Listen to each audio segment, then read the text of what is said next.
So now let's start off with the first basic SQL command, select star from a table. All right, so now I want everyone to just head on over to the Analyze tab. And under data source, select Keynes DB.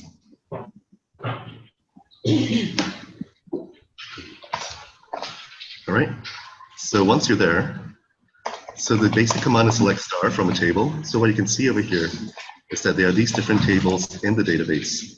So for example, let's take this table called user, and let's just click this button called analyze.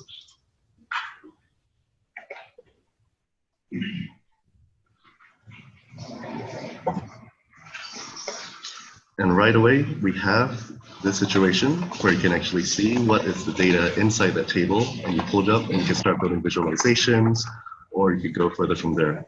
So that's a basic command that you can try writing yourself even.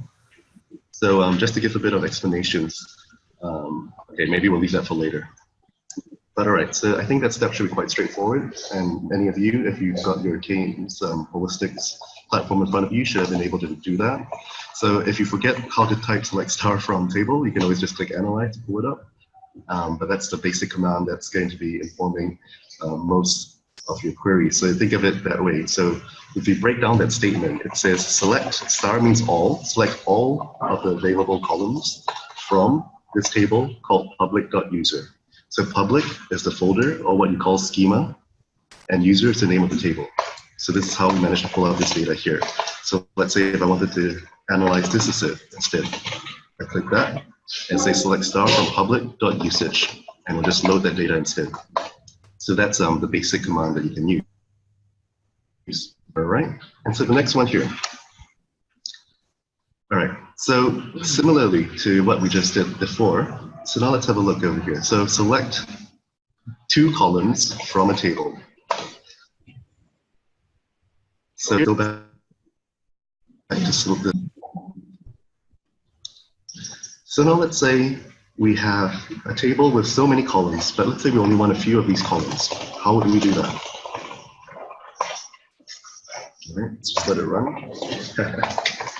So I think right now what's happened is that I think some of you have fired a query off, and so that's why these queries are going to take a while to run.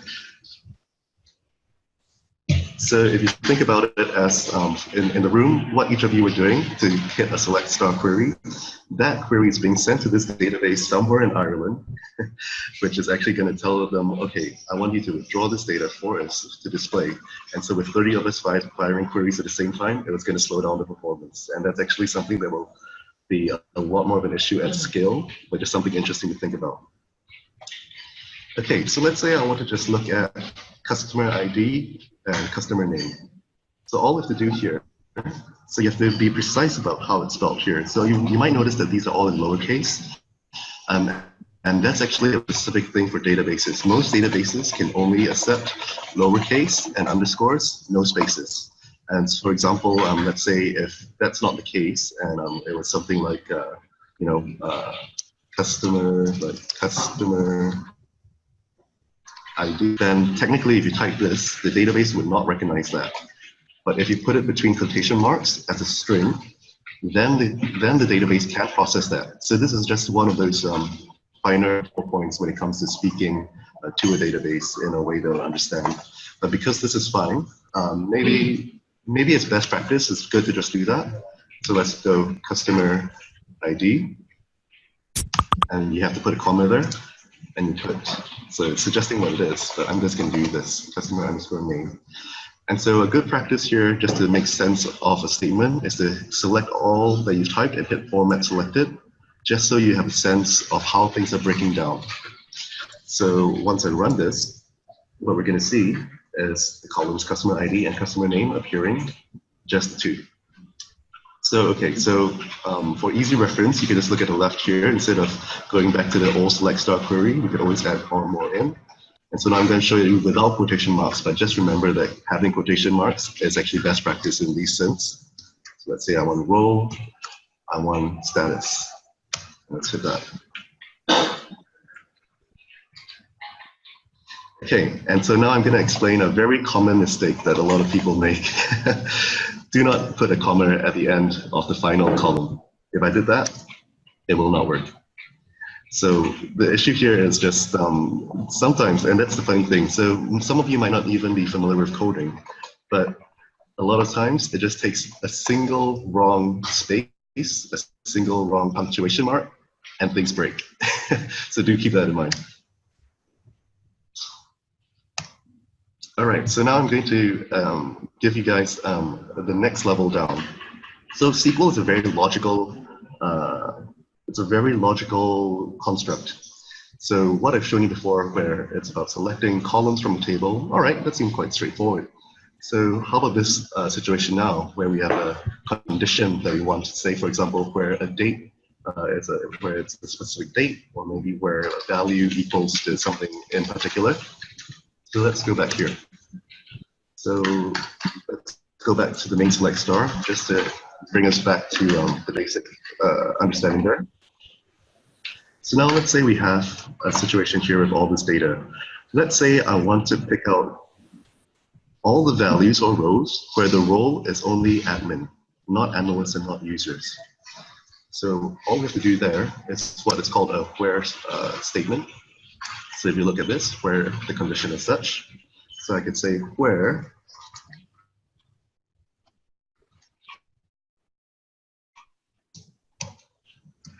admin.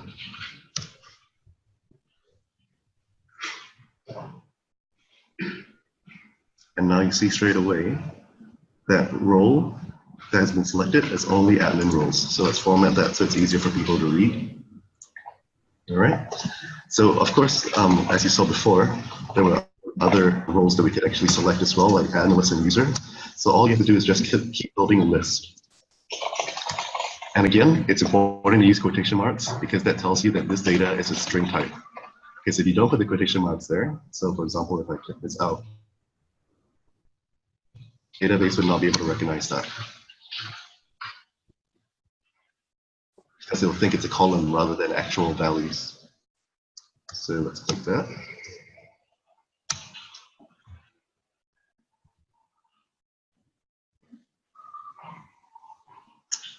Yep, so now we have a situation where the role, analyst, and admin. And of course, you could always just add other conditions. So for example, first thing we did there was for roles. I could say, and customer ID in. All right, so a lot of times when it comes to coding and SQL, it's good to experiment. So let's say, for example, I want to find only people with customer ID values of 5. Let's see what happens when we do that.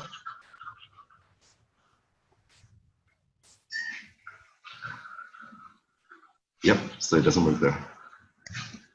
So it has to be a string.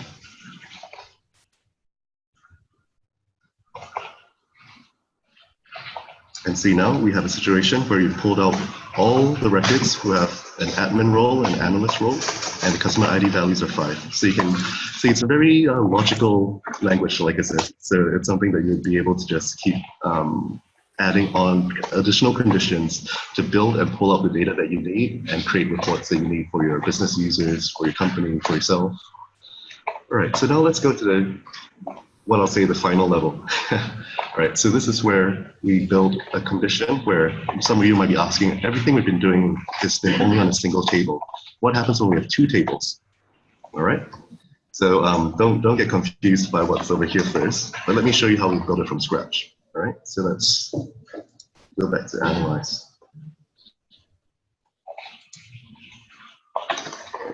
Okay, all right, let's see, get that. All right, so what I'm going to show you is what you'll do if you're trying to combine 2 tables here. We've got a user table and a usage table that both have customer ID values. So this is, as long as you know that these 2 tables share the same, what they call a key that actually links both these tables, you can join them on those keys. So let's start with select star from public.user, and let's give that left join public.usage on. Okay, so this is where it's interesting. So database like Postgres actually allows you to simplify things. So the full form should be public.user.customer_id equals public.usage.customer_id. But what I'm going to do is I'm just going to abbreviate it. So I'm going to just call this user, UR, and this can be usage, UG. So I can say on UR.customer_id equals to UG.customer_id. Let's format that so it's easier to read. Now let's run this.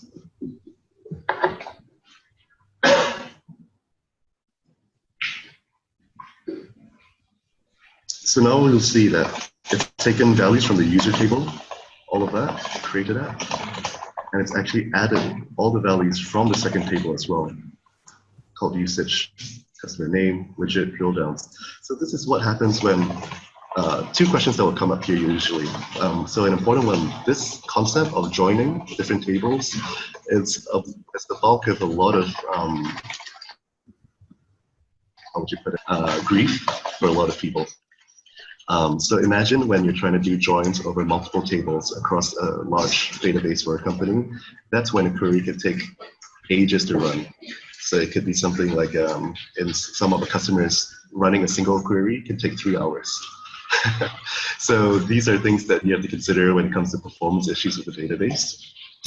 But over here, so this key idea of a join is what's going to allow you to pull data from different tables. And one thing that some of you who might be familiar about data tools might ask about data blending across database joins. So typically what happens is that that's not actually technically. Can I take a table in one database with a table in another database and just join them straight away on the platform? The answer is no, because actually technically, to be able to, all the data needs to be residing in the same data source. So on some way or form, someone is actually doing that and moving data to allow for that sort of join that I just built over here. So that's something where the user experience might be very different from the technicalities behind. And a lot of times when it comes to software companies and tech companies, it's about abstracting that away without revealing the complexities underneath. So yeah, so that's pretty much the basic crash course of SQL. I think with that, you've actually understood some very important concepts of how to select columns, how to write where conditions, and how to actually build a join. And with that as a basis, there are so many free courses out there for SQL that you can learn. So if this is an area that you're interested in, definitely do that. And if any of you are interested in data, feel free to reach out to me, or even on international and remote roles even.